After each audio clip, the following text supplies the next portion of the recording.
Assalamualaikum dear students, welcome to my channel रूह Rahman official.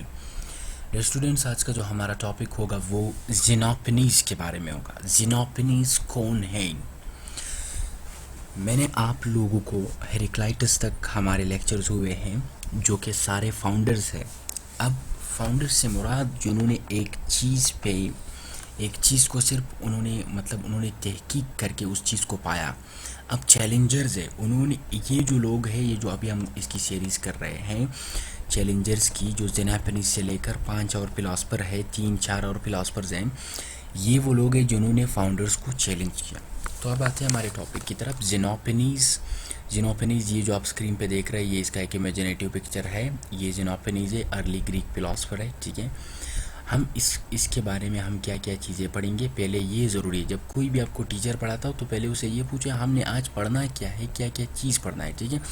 हमने life background पढ़ना है इसका, ठीक है। क्रिटिसिज्म आना ग्रीक थियोलॉजी पढ़ना है कि उन्होंने किस तरह ग्रीक जो मज़हब है उनको क्या किया, उनको किस तरह क्रिटिसाइज़ किया। जिनोपनीज़ व्यू ऑफ गॉड पढ़ना है कि उसका गॉड के बारे में क्या ख्याल था। व्यू अबाउट एनिमल पढ़ना है, एनिमल्स के बारे में उनका क्या ख्याल था, ठीक है। और हमने पढ़ना है क्रिटिसाइजिंग द बॉडी मेकर्स, उन्होंने बॉडी मेकर्स को क्या कहा कि बॉडी बनाओ या नहीं बनाओ, जो बॉडी बिल्डर्स है। और difference between knowledge and opinion, उन्होंने किस तरह इसको वाज़ेह किया कि नॉलेज क्या है और ओपिनियन क्या है, ठीक है। सबसे पहले आता है इसका लाइफ बैकग्राउंड। ये 570 से 475 तक था। फ्रॉम एशिया माइनर टर्की को कहते हैं, एशिया माइनर से था। फ्रॉम क्लेप्टोन, वहाँ एक जगह था क्लेप्टोन, और एलिएटिक स्कूल का ये फाउंडर था। ये एलिएटिक स्कूल से ही इसका ताल्लुक था, ठीक है। अब ग्रीक थियोलॉजी क्या है, मैं आपको टर्म ग्रीक थियोलॉजी समझा दूँ कि ग्रीक थियोलॉजी है क्या। जो ग्रीक्स की जो मज़हबी खुदा थे, उसकी जो मज़हब थी, उसको थियोलॉजी कहते हैं। मज़हबी स्टडी को थियोलॉजी कहते हैं। तो ये जो आप तस्वीर देख रहे हो इस तरह, जैसे इनका द्यूता वगैरह है, ये इनका द्यूता है ग्रीक्स का, ये इनका द्यूता है। किसी का नाम जुस था, किसी का नाम हेरोडाइटी था, किसी का नाम क्या था, किसी का नाम क्या था। इनके अपने अपने नाम होते थे और इनके अपने अपने खुदा होते थे। तो ये जो आप द्यूता देख रहे हो, इसी तरह इसके मुख्तलिफ द्यूता होते थे। अब जिनोपनीज़ का इस थियोलॉजी के बारे में क्या ख्याल है? अच्छा, जो ग्रीक थियोलॉजी है उनको दो लोगों ने लिखा हुआ है, एक होमर है, एक हेसियड है। ये दोनों कौन है? ये दोनों फिलासफर्स भी आप इसको कह सकते हो, ये तारीखदान भी है, मतलब आप इनको तारीखदान भी कह सकते हो। इन्होंने ग्रीक थियोलॉजी लिखी है कि फलाने गॉड का नाम, जो फलाना खुदा है हमारा गॉड से उनका नाम ये है, किसी का नाम ये है, किसी का नाम ये है, ठीक है। ये जो जिनोपनीज़ है उन्होंने इनको चैलेंज किया। जैसे मैंने कहा जिनोपनीज़ एक चैलेंजर है, तो वो जो फाउंडर्स है उनको चैलेंज कर रहा था। अब आप तो कहोगे कि ये जो होमर और एसिडी ये तो फाउंडर्स में थे ही नहीं, ये उनसे पहले थे, तो हम इनको फाउंडर में हिसाब करेंगे, ठीक है। अब इनका अपना व्यू क्या था? He said that there is no concept of God, खुदा का कोई कंसेप्ट नहीं है इन द वर्ल्ड, दुनिया में। इस तरह नहीं कहा कि खुदा है नहीं, उन्होंने कहा कंसेप्ट इन द वर्ल्ड, दुनिया में इसका कोई कंसेप्ट नहीं है। And the Greek theology written by Homer and Hesiod is completely wrong. जो ग्रीक थियोलॉजी होमर और एसिड की, ये कम्प्लीटली रॉन्ग है। फिर उन्होंने कहा कि खुदा किस तरह है, जिनोपनीज़ ने कहा खुदा किस तरह है। The actual God is everlasting, जो एक्चुअल गॉड है वो एवर लास्टिंग है। Who is no everlasting, लाजिवाल है, आखिर तक रहेगा, शुरू से ता, ठीक है। God has no such attributes, कहा कि कुछ इस तरह एट्रीब्यूट्स नहीं है लाइक ह्यूमन, जैसे कि इंसानों के, which the Greek Assyrians and Phoenicians have given them, जैसे ग्रीक्स ने उनको दिए हैं, असीरियंस ने उनको दिए, फोनिशियंस ने उनको दिए है, ठीक है। इस तरह गॉड के कोई एट्रीब्यूट्स नहीं है, गॉड एवर लास्टिंग है, गॉड का दुनिया में कोई कंसेप्ट नहीं है। अब हम आते हैं तीसरी बात जो उन्होंने बड़ी ज़बरदस्त किया, और ये बड़ा अच्छा फिलासफर था। ये जो मैंने आपको तस्वीर दिखाया, ये तस्वीर ये भी आप ग्रीक एक गॉड है, इसको उन्होंने जो है क्रिटिसाइज़ किया है बड़ा। ये तस्वीर जो है यहाँ पे, ये शख्स मतलब ये भी एक द्यूता है। मैंने सिर्फ इसको तस्वीर इसलिए उतार दिया है ताकि आप लोगों को समझ आ सके। इस तरह के एट्रीब्यूट्स नहीं है, ये तो इंसानों जैसा बना हुआ है, ठीक है। तो उन्होंने कहा कि ये गॉड्स में इस तरह एट्रीब्यूट्स नहीं है। चौथा जो हमारा हेडिंग है, जिनोपनीज़ एंड एनिमल्स। जिनोपनीज़ का एनिमल्स के बारे में क्या ख्याल था, वो क्या कहता था कि एनिमल्स क्या है। ये एनिमल्स है, ये तस्वीर मैंने आप लोगों के मतलब समझाने के लिए मैंने यहाँ पे लाया।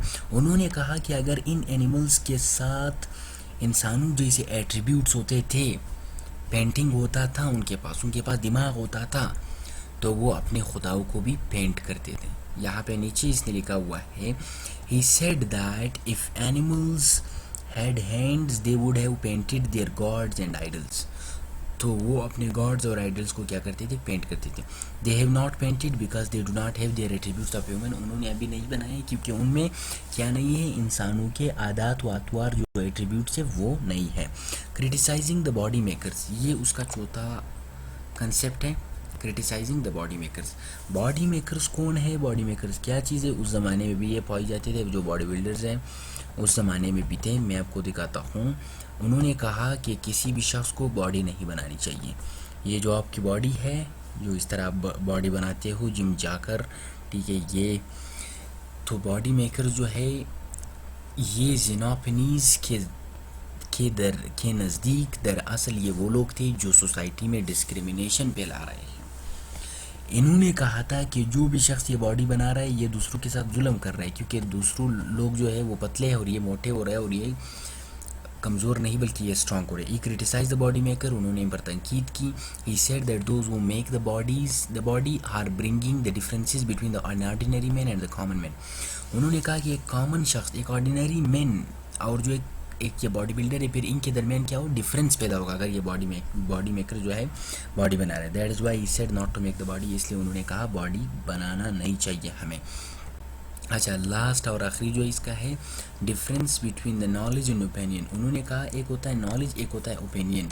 There is a difference between the knowledge और ओपिनियन। नॉलेज और ओपिनियन में फ़र्क होता है। नॉलेज क्या है, knowledge means whatever the reality you know. इसके सामने मैं लिखूँगा नॉलेज, ठीक है, नॉलेज यानी रियलिटी जो आपको पता है जो शुरू से, उसको हम क्या कहेंगे, उसको हम नॉलेज कहेंगे।